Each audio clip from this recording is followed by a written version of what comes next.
राजस्थान के पाली जिले के धरती पुत्रों ने इस साल अकाल में आर्थिक नुकसान उठाने के बाद अब अकाल को सुकाल में बदलने की कोशिशें शुरू कर दी हैं।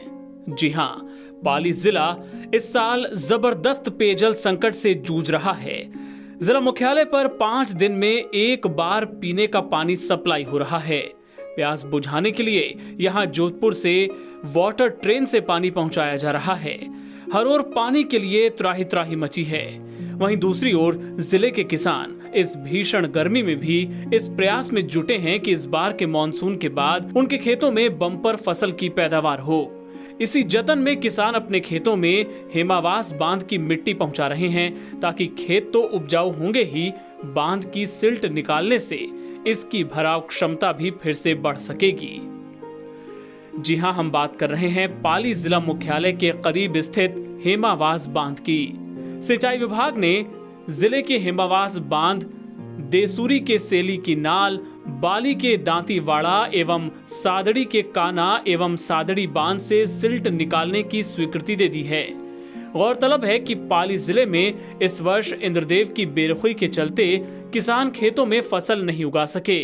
इसके चलते किसानों पर अकाल का साया मंडरा रहा है। आर्थिक रूप से टूट चुके इन धरती पुत्रों ने अब इस नुकसान की भरपाई करने के लिए हेमावास बांध में जमी सिल्ट को निकालकर अपने खेतों में डालना शुरू किया है।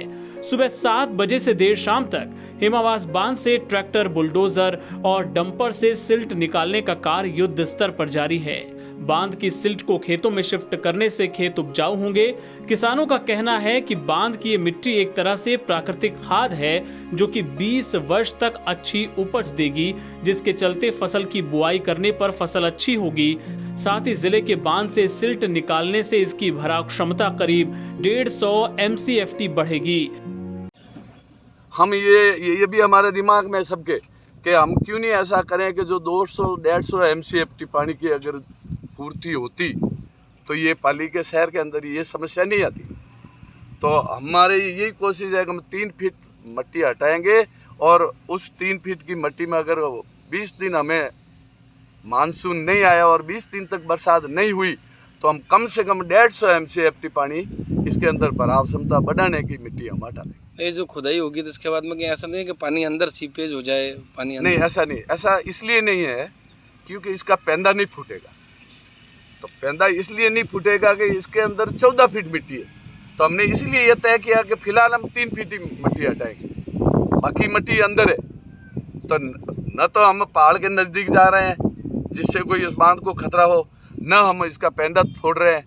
3 फीट मिट्टी हटा रहे हैं और 3 फीट मिट्टी हटा रहे हैं। वो आप देखिए, हम पूरी उस ज़मीन को भी वापस समतल करके दे रहे हैं ताकि किसान की पैदा नहीं रुके और किसान की खेती वैसे की वैसे होती रहे।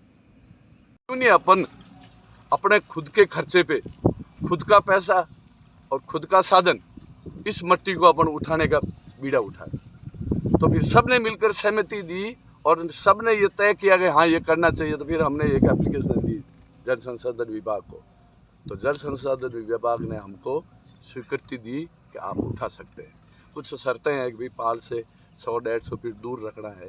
उन शर्तों पर हम काम शुरू कर रहे हैं। कितने फीट खुदाई करेंगे? और अब हमने ये तय किया कि 3 फीट एक बार इस मिट्टी को 3 फीट बराबर के समतल में उठाएंगे ताकि खेत के अंदर कोई खड्डा नहीं हो और इसमें खेती भी हो सके। मिट्टी का क्या होगा? और हम ये मिट्टी यहाँ से उठा करके हम ले जा रहे हैं नीचे खेतों में। तो ये इस मिट्टी को हम मिट्टी नहीं मानते, ये खाद है, बहुत उपजाऊ है। तो इस मिट्टी को किसान अपने खर्चे से, अपने साधन से, अपने ट्रकों से, ट्रैक्टरों से यहाँ से उठा करके अपने खेतों में डाल रहे हैं। और ये खेतों में यहाँ से मंडली है, मंडिया है, कांतरा है, गुरलई है, रूपावास है, गिरादरा है, इन गांवों में ले जा रहे हैं।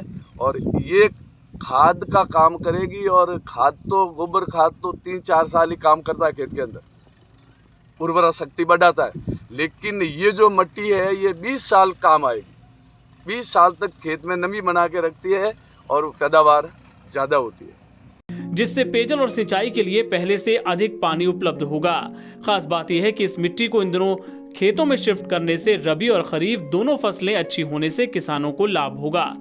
ऐसा नहीं है कि बांध की मिट्टी खेतों में ही ले जाई जा रही है।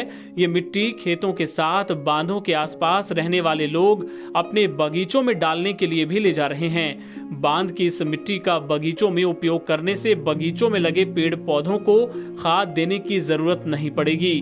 कृषि विशेषज्ञों के अनुसार बांध की मिट्टी भी खाद का ही काम करती है।